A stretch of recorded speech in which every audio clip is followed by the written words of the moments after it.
Bonjour et bienvenue sur ma chaîne YouTube.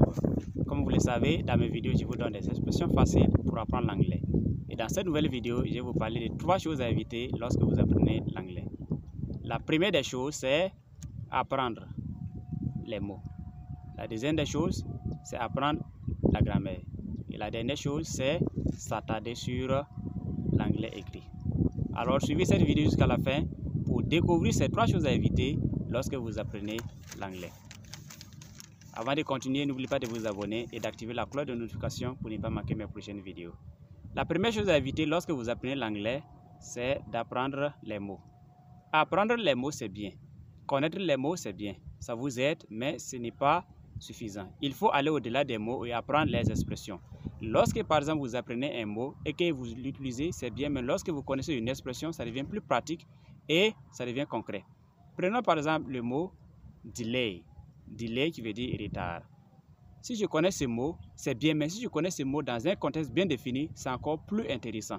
Et là, on prend par exemple I'm sorry for my delay. I'm sorry for my delay. Je suis désolé pour mon retard. Ou bien delay is dangerous in business. Delay is dangerous in business. Le retard est dangereux en business. Alors, apprendre les expressions, c'est encore plus concret qu'apprendre les mots. Allez au-delà des mots et apprendre les expressions. Lorsque vous connaissez un mot, cherchez à l'utiliser dans un contexte bien défini et utilisez l'expression quotidiennement. Et vous allez voir que vous allez améliorer votre champ de vocabulaire en anglais et de là, améliorer également votre niveau général d'anglais. Et la deuxième chose à éviter lorsque vous apprenez l'anglais, c'est apprendre la grammaire. Je ne dis pas que la grammaire n'est pas bien, mais il faut aller au-delà de la méthode ancienne qui consiste à apprendre les structures grammaticales. Prenons par exemple le cas du temps présent en anglais. Si je veux connaître le temps présent, ça ne suffit pas d'utiliser seulement les structures grammaticales pour dire sujet, verbe, complément et l'utiliser. Il faut aller au-delà et apprendre concrètement et contextuellement. Je peux décider par exemple de prendre le présent anglais et raconter une histoire avec. Et en racontant l'histoire, j'arrive à utiliser non seulement les structures, j'arrive à utiliser mon vocabulaire et je découvre plus et j'améliore mon niveau d'anglais général. Par exemple, today is a Sunday. I don't go to work. I stay at home. I have a rest. I eat and I sleep. Today is Sunday. I don't go to work. I stay at home. I have a rest. I eat and I sleep. Aujourd'hui c'est dimanche. Je ne vais pas au travail. Je reste à la maison.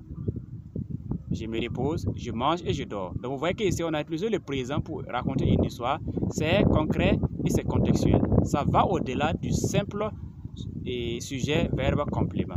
Donc lorsque vous apprenez la grammaire, allez au-delà des structures et apprenez en utilisant le temps ou bien la structure grammaticale que vous voulez apprendre dans un contexte bien défini et vous allez voir que ça va beaucoup vous aider.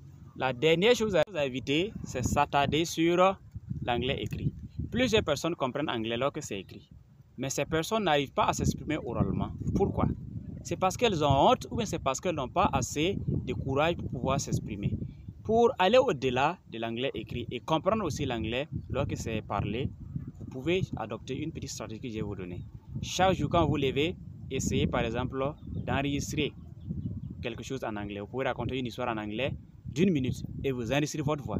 Ensuite, vous essayez d'écouter votre voix et voir l'accent qui est dans la voix. Est-ce que l'accent est anglais? Si l'accent n'est pas anglais, vous continuez à répéter plusieurs jours, plusieurs fois. Et vous allez voir que vous allez commencer à vous améliorer. Puisque en lisant ou bien en enregistrant, si la voix n'est pas bonne, vous allez chercher la prononciation de certains mots et cela va vous aider à améliorer votre anglais parlé.